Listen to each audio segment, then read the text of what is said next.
How dare you criticize our game?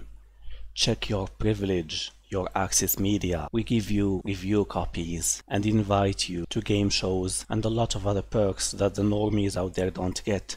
So how dare you criticize our game? That's the vibe that I got from this article from Polygon of all places. This article is full of trash, but there is something here that is interesting, and it is the reporting that Sony, on behalf of Naughty Dog, has reached to someone from Vice who wrote a review about The Last of Us Part 2, and they more or less told him, why did you give this review or this score or whatever the case may be to our game? So it should have been, according to them and according to what they think, stunning and brave, 10 out of 10. So Zach Nee from Vice, who reviewed the game, said they felt some of the conclusions I reached in my review were unfair and dismissed some meaningful changes or improvements. And then, according to Polygon, he clarified that the exchange wasn't confrontational, but it was nonetheless unusual, as the site doesn't typically have big publishers asking in an official capacity why review reads the way it does. And he said, I was happy to unpack a bit of my reasoning, however, and received a perfectly cordial message in response. So yeah, he's pretty much attenuating things here and telling people, okay, they did send us a message, but it wasn't that bad, between quotes. But it is bad when you have someone as big as Sony having very thin skin and not accepting criticism of their games. You feel like, yeah, what people have been saying, the normies out there on YouTube and on other social media, what we have been saying, that Sony is oppressing voices that are against it by DMCAing Twitter accounts and striking YouTube channels. Yeah, this happens. So let's just look at very quickly Vice's review of The Last of Us Part 2 to understand a little bit why Sony sent this message to them. So I'll just go to the conclusion of Vice's review. If you want to read the full review, I'll leave the link in the description down below. So it says, The Last of Us Part 2 feels complacent, yet also preoccupied with its predecessor. Every facet of the original game has been expanded and enlarged in the sequel, but not actually improved. It is as if its only inspiration is the original game and the well of pop culture it was drawing from. There is practically nothing here we haven't seen and done repeatedly throughout previous Naughty Dog games. It sets out to surpass its predecessor, but the only meaningful contrast between them is in its even more oppressive bleakness and violence. It digs two graves, fills them with blood, and then just effing wallows in them. So you can feel here that the review wasn't really very praising of Naughty Dog and The Last of Us Part 2.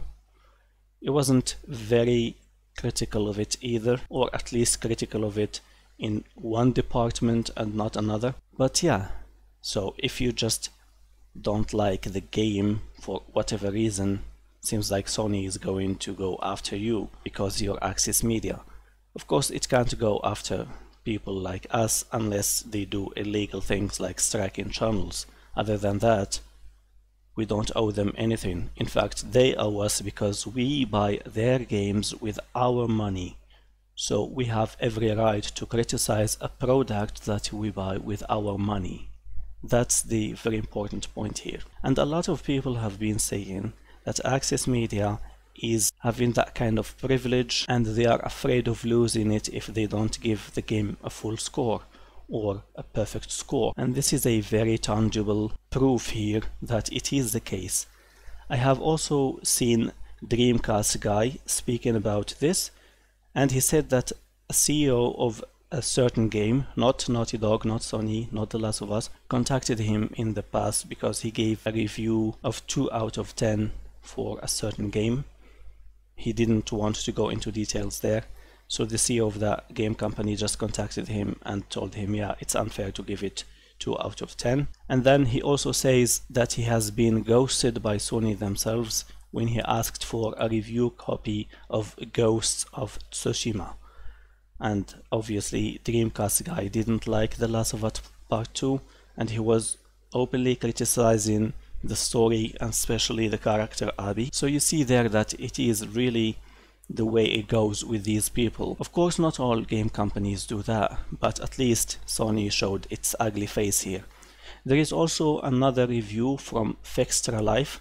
Fextra Life is a very good site, gives you some guides and information about games. I go all the time to their website for things related to Monster Hunter World Iceborne, and in that review they spoke about The Last of Us Part 2, and they said that it's not really that good of a game, but what is more important, they said that if you don't give a game a good score or a perfect score, you will be ghosted by these companies and you will most likely not receive future review copies and probably even get banned or blacklisted by them because you aren't licking their boots. So all of that also reminded me of someone who identifies as an ex-IGN employee saying, "We are afraid of the toxic gamers who will send us threats if we don't give games 10 out of 10. And the lie has been exposed here. I didn't want to tackle that before, but now it's the perfect opportunity to say that no. Sometimes some people will be angry if you don't give a game a perfect score. A perfect example of that is The Legend of Zelda. One of them was given a 7 and people were angry about that. But to tell me that you give games 10 out of 10 because you're afraid of fans, that's a very blatant lie out there. It's not entirely accurate, because when you have the chance to host someone like Neil Druckmann or Troy Baker, when you have these good relationships with these kinds of people, you know very well that you're not really very critical of them and that you're hiding a lot of things. So this is a really good message out there to the people who think that game journalism isn't based on licking boots and on privilege.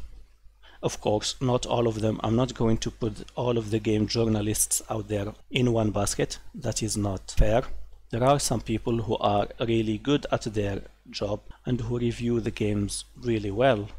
But there are also some game urinalists, like everyone is calling them, who will just insult gamers if they don't like something, and they will call them toxic and they will call them every name in the book. For those trash game urinalists out there, this is the proof that you are just bootlickers, and that if you don't agree with the narrative, you aren't going to get the privilege that you are getting. Thank you for watching. If you enjoyed, please a like and subscribe for more. Of course, the comment section is always interesting to tell opinions, and sometimes we don't know the full picture, so someone might come with something that we don't know. Anyway, have a good one, and I'll talk to you again soon.